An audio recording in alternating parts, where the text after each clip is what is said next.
প্রিয় বন্ধুরা, তোমরা সবাই কেমন আছো? আশা করি ভালো আছো। চলেছি এক নতুন ভিডিও নিয়ে। তোমরা দেখতে যে বাড়ির পেছনে একটা বাগানে গাছ ছিল, গপরার গাছ। সেই গপরার গাছে আমি উঠে আমি ছাগলের জন্য পাতা পারবো। তার জন্য দেখো গাছে উঠেছিলাম, পাতা পাড়া হয়ে গিয়েছে। বড় বড় দুটো ডাল ছিল, সেই ডাল দুটো পারলাম প্রায় 40 ফুট উপরে। ভয়ও লাগছিল, একবার উঠেছিলাম কিন্তু উঠে আবার কাটতে পারিনি, ওই জন্য ভয়ে নেমে পড়েছিলাম।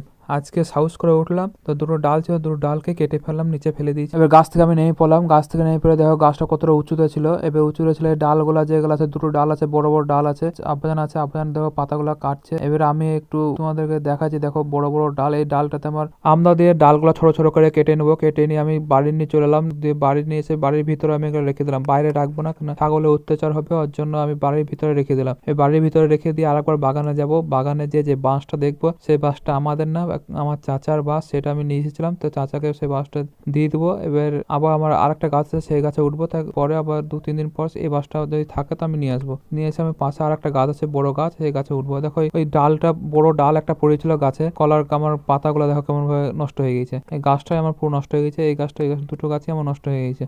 আমি গাছে উঠতে পারি না, তবু আমি এই আগলিয়ালা বাঁশটা লিখে সাহস করে উঠলাম। তার কারণ হচ্ছে ছাগলের জন্য এটা আমি বেশি করে আগ্রহী দিয়ে উঠলাম। তার কারণ হচ্ছে আমি যদি অন্য কাউকে যদি ছাগলের জন্য তুলি খাবার, তো ওকেও আমাকে অর্ধেক লাগবে, আমার অর্ধেক থাকবে। তাহলে আমার এই পাতাগুলো আমার একদিনও হতো না। দেখো যে পাতাগুলো আমি জড়ো করেছি ঘরের ভিতরে, দেখলাম যে পাতাগুলো জড়ো করে রেখেছি, সেই পাতাগুলো আমার 2 দিন হবে। আর ওই পাতাগুলো যদি অর্ধেক অর্ধেক করে ভাগ করতাম, তাহলে আমার একদিনও হতো না। ওর জন্য আমি সব কাজ, বাড়ির কাজ বা খামারের কাজ, সব আমি নিজে নিজে করার চেষ্টা করি। নিজে নিজে না করলে আপনার ছাগল পুষে শান্তি পাবেন না। যে কোনো কাজ আপনি নিজে নিজে করার চেষ্টা করবেন, তাহলে আপনি সফলতা পাবেন। আর যদি আপনি অন্যর উপর নির্ভরশীল হন, তাহলে আপনি লস খাবেন। যদি আপনি খামারে যদি কোনো লেবার রাখেন, যদি আপনি নিজে না থাকেন, তাহলে আপনি ওর উপর নির্ভরশীল হলে আপনি ওর মতন কাজ করবে। আপনার খামার, আপনার চাহিদা একটা আলাদা থাকবে, আর ওর একটা আলাদা চাহিদা থাকবে। আমি এরকম দেখেছি অনেক জায়গাতে। আবার আমাদের একটা আশেপাশে একটা খামার আছে, বেশ বড়ই খামার করেছে, কিন্তু খামারটা একটু লসের দিকে চলছে। মানে খামারটা আর হয়তো বন্ধ হইতেও পারে, এরকম অবস্থা হয়ে আছে খামারটা, কিন্তু চলছে টুকটাক।